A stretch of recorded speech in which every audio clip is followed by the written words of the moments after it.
মুক্তির আগেই তুমুল আলোচনায় রায়হান রাফির নতুন সিনেমা নূর।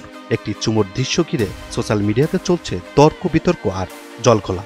শেষ পর্যন্ত আলোচিত গুঞ্জনের জবাব দিলেন নায়িকা জান্নাতুল ফেরদাউস ঐশী।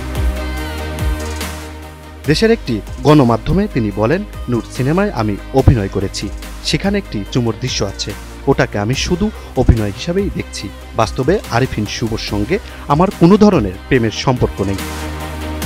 আমরাই নাম্বার ওয়ান। নাম্বার ওয়ান হচ্ছে মেরিল পেট্রোলিয়াম জেলি।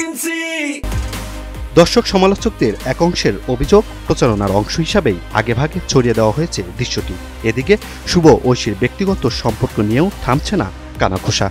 এসব প্রসঙ্গে ঐশীর পরিষ্কার বক্তব্য, একজন অভিনেত্রী হিসাবে গল্পের প্রয়োজনে যা প্রয়োজন সেটি তিনি করেছেন। চুমুর বদলে নায়ককে ধাক্কা দেওয়া কিংবা চর মারার দৃশ্য থাকলেও একইভাবে তা করতে হতো বলেও জানান তিনি। আমরাই নাম্বার ওয়ান। নাম্বার ওয়ান হচ্ছে মেরিল পেট্রোলিয়াম জেলি। বর্তমানে শাকিব খানের সঙ্গে সোলজার সিনেমায় শুটিংয়ে ব্যস্ত সময় কাটছে ঐশীর। আর নূর মুক্তি পাচ্ছে আগামী 11 ডিসেম্বর শুধুমাত্র ওটিটিতে। Imran Hussain, NTV online.